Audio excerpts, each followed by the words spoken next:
be taking some time to present to you some information on the application of FME to maintain quality control over standardized spatial data. So our team is, as was mentioned, relatively still new to quality efforts and how we're integrating FME, but it has proven to give us a lot of advantages as to how we can help our customers, both internally and externally, maintain good quality over their data.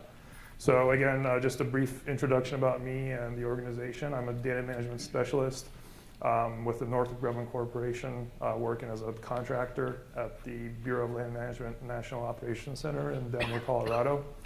Our bureau is one of the agencies in the Department of the Interior that help manage federal lands. That includes most of the U.S. states to the west. That's where most of the public land resides. One of the main key functions of my position is exercising quality control over data and helping our internal customers meet and improve their data workflows. Our internal customers are 12 administrative states in the Bureau that have been delegated management responsibility over areas of federal land. So once we have the data and once it's been passed over to us, the state data is standardized through a data crosswalk scheme and is replicated to our organization where it begins the QC process. So this is an overview of today's agenda that I'll be covering. We'll be discussing some key advantages of data standardization and raising awareness of data quality and how our organization incorporates FME with the QA/QC workflow. We will be discussing some technical aspects of our work in regards to the FME transformers that handle the data quality checks and how these checks are translated to an error report that we then serve to our customers. We will also touch basics and some key objectives that entail an effective QA/QC plan. So a little bit about data standardization. Some of the key advantages of data standardization and the initiative that drives this key effort is the fact that standardized data ensures a common understanding of content and quality across our customers, which are the states. Data standardization serves to resolve challenges such as data anomalies and data conflicts. Data standardization also aims to better support national business directives by expediting the process with which decisions may be made while helping to maintain organized data structure. And once these checks are in place, a lot of these checks are helping to assist us with the quality and query of these themes.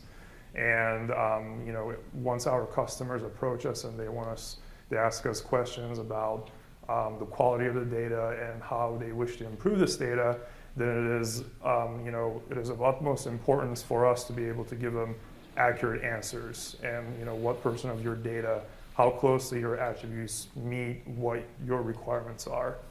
So the data standardization also optimizes available resources needed to successfully complete national data calls.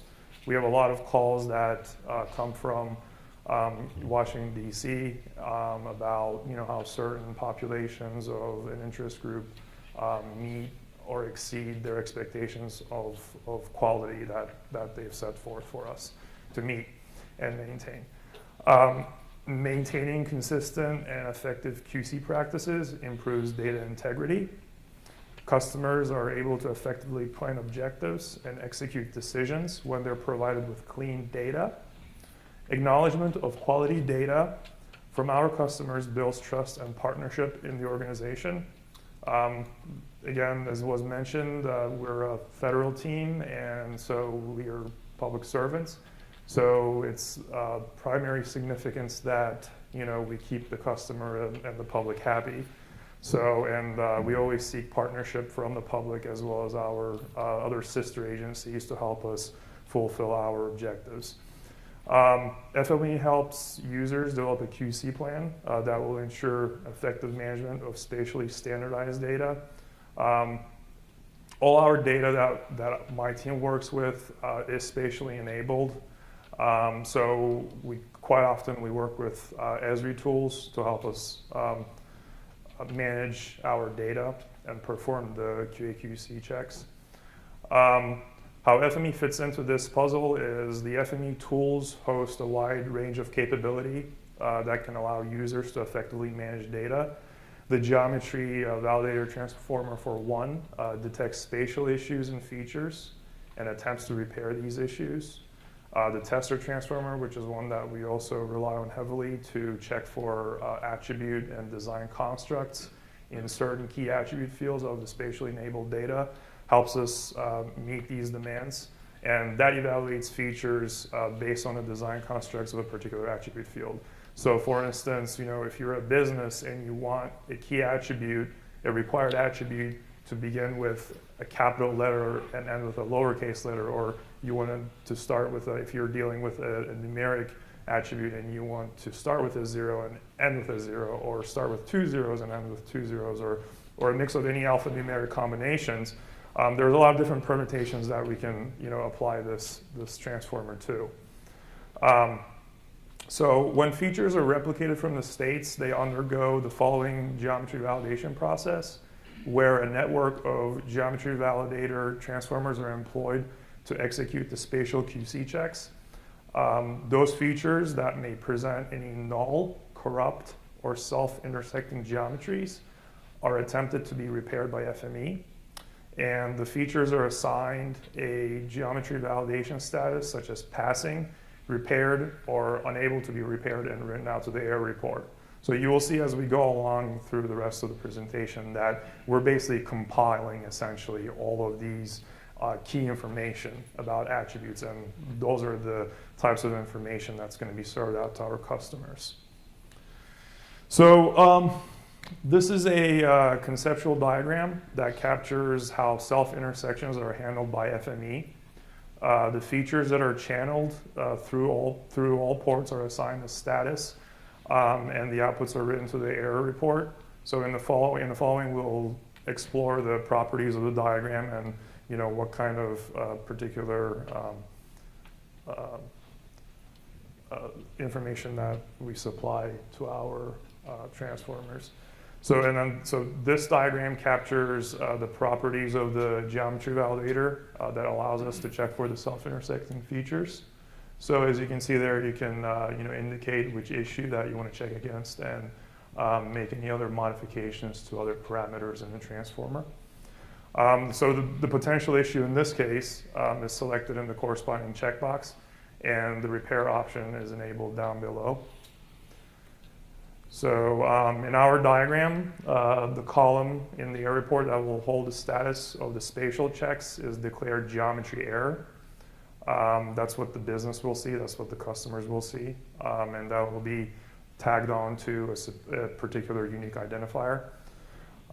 The status of features without self-intersecting features, or I'm sorry, self-intersecting geometry.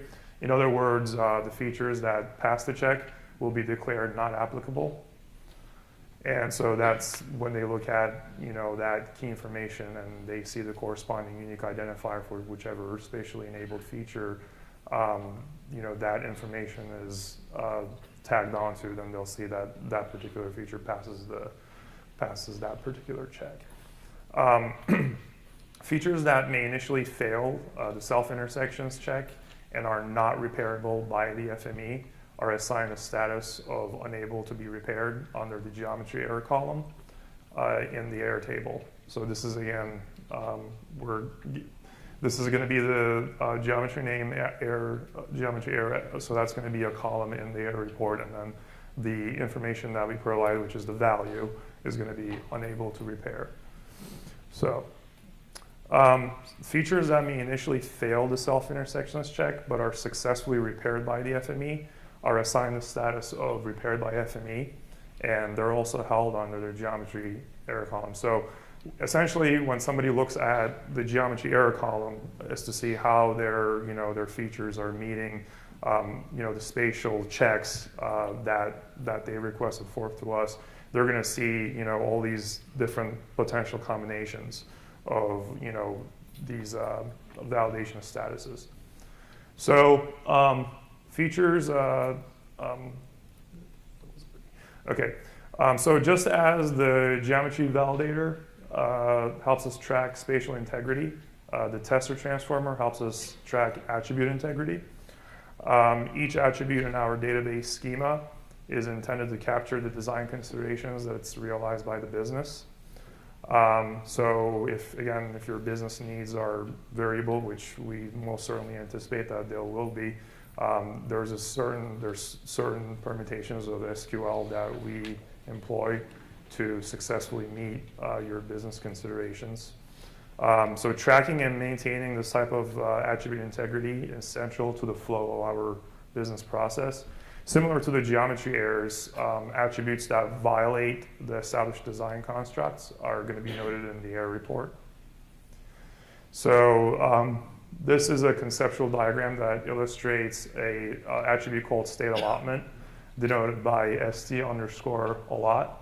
So this particular model is comprised of two tester transformers that will query the attribute design constructs of the input features. Similar to the spatial checks, the attribute status of the features are recorded in similar fashion in the error report as null, does not exist, invalid, or passing. So let's look at the properties or the parameters of this model in a little bit more detail. So in the first tester, we check to see whether a value for the state allotment attribute exists in the input features using the operator attribute exists. So it will record all attributes. Once it passes that, the ones that exist will go to the next transformer, and the ones that fail will, as we will explore in the next slide, will be captured in another transformer. So any feature that does not contain a value for the state allotment attribute is written to the error report under st_allot error, and is assigned a tracking status to indicate that the value was null or did not exist, as illustrated over there. So if it is determined that an attribute does exist in the first tester transformer, then the test clauses are developed in the second tester to reflect the business rules that govern this particular attribute field. So in this particular case, the appropriate attribute value must not equal the value noted in the first clause. And the attribute must be populated as a concatenation of two other attribute field values in respective order as noted. So once again, the business rules are very dynamic. They change month to month. In certain standard formats, they're established, and that's something that we just have to maintain over time.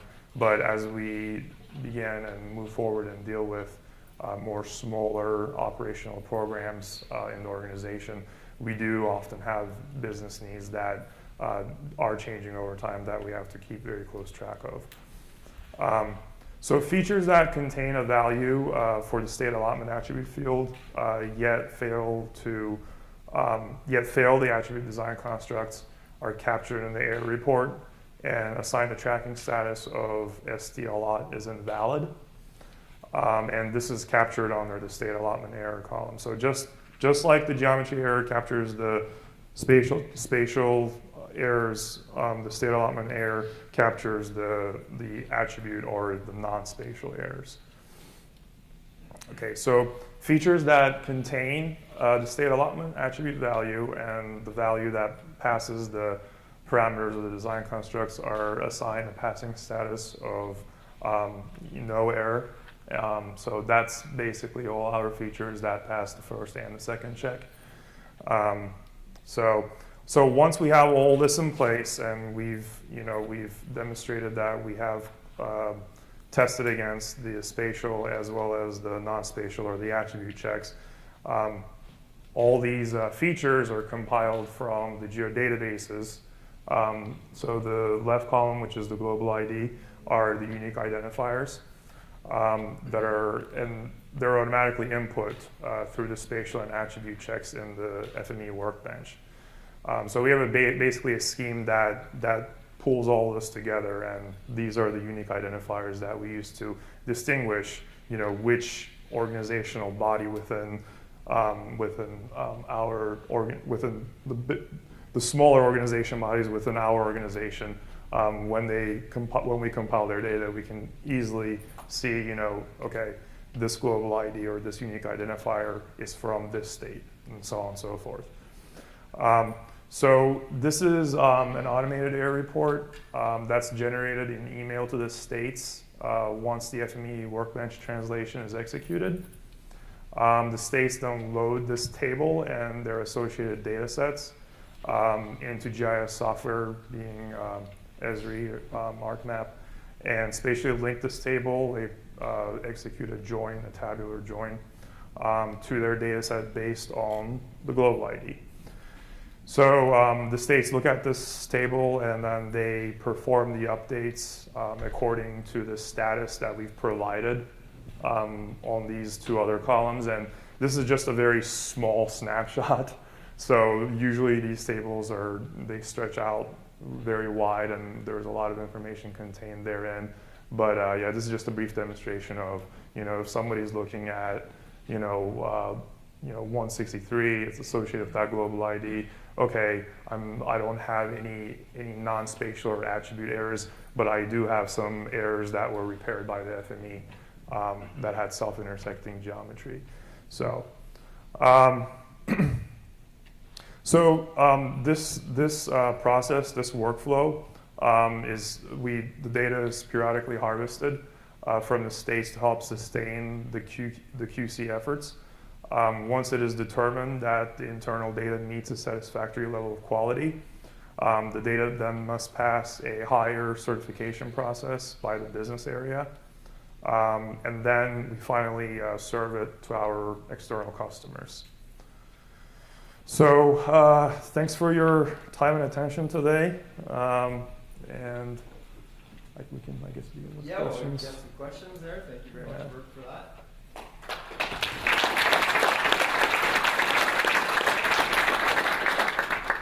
We've got a full room here, so it's got, we have a few questions. All right. Go for it. On the ones where FME repaired the geometry, did you notify the states that there was the issue with it? So next time you see it, Definitely, yeah. That's what one of the columns is capture. Yeah, so they'll see that it was repaired, and then they'll see that to improve their workflow next time when we compile their features. Yes. Another one we're here with? How much user hesitation was there, or administration hesitation, of having FME do the automated update? So usually you have a compare and then you have a human looking at it and say, yes, this is correct. Well, it's still very much manual because they do have to perform a tabular join once they receive the error report to their data set. So in that essence, it was far few in between. It was a very welcomed approach. They did understand that there was going to be somewhat of a learning curve, and there, we had a bit of a shift there based on how this deviates from their tried and true way of doing things before. But this actually proved itself to be a more efficient process. So. All right. You have a question? Yeah. Sorry. Since you're a backend database, the data source is in Geo database, right? The file databases are maintained by the states. Okay. Yeah, but then it gets pushed up to a spatially to a SDE. Also, if the Geo database has domain defined, The domain is defined. is there a way FME can tap into the domain? Because the domain contains the QC rules. Absolutely. Yep. Is there a way you can tap into it so that you don't have to retype it? We do. Everything you type into FME is difficult for you to maintain. Right. And what has been changed. Right. Domain is actually a very easily queryable aspect of our workflow. It's particularly easy once you have a little bit of an SQL to perform domain checks. So it is essentially enabled in FME. All right. Thanks. Do you actually do an area calculation before the repair and after the repair to see what your difference is? Perform what calculation? An area calculation, because you're dealing with length, Right. right? Did you actually ever try or getting an area calculation before the FME repair, the automatic repair, and after what your Well, designs are? yeah, yes, I know what you're asking. Yeah, no, the area is actually it actually has its own way of being calculated as established by the business. So that's also included in our checks as well. But again, I mean, we could sit here and talk about this for hours. But yes, that is actually one of the checks that we query against as well. What was the percentage did you find? Like, what's a rough percentage that it changes by? That's what I'm trying to get, because I've never. A deviance Yeah. from the true value. It's very hard to really hard to put a finger on it. It's hard to say it's going to change from jurisdiction to jurisdiction. Thank you. Yeah, do you have any thoughts of setting up this process online so that the states could check the data prior to sending it to you, and that you make the check, so that we do the check themselves, then do the correction and then send it to you with a certificate saying my process got through? Yes, well, that's what the automated generated email does. Is we have a Python script that runs this behind the scenes. So they do receive an error report as certification that they received the error report, and within that email report we have the error report that has all this information about what attributes, their features, the area or whatever, any kind of domains that we checked against. It has all that information contained therein. Anybody else? I have one. Before you had FME doing all this, Mhm. you obviously had some kind of process. How much more efficiency did you gain by? Okay, so basically, FME has, how FME works is we have a replication workbench that's also set up. I mean, this is actually we use custom transformers, right? So basically within the custom transformers, we have transformers within transformers, being QC one of them. So basically when you look at the whole picture, you have this very large replication workflow. It's very comprehensive. And so within that, we have an automated process that automatically pulls the data from their file geodatabases at the states, then synchronizes it, compiles it, does whatever, with our spatially centralized database at the NOC. So it's a much efficient process in the sense that a lot of the times we did this before when we were using some Esri products, which is not a knock on Esri by any means, but our workflow was like a kind of a snapshot. At this point in time, we have say 50% of our features or 80% of our features meeting the data calls. So with integrating the FME product, we were able to kind of move away from that snapshot in time process and make it more dynamic and more real time. So any others? So it's lunch next, right? All right, well, thank you very much. Sure. All right.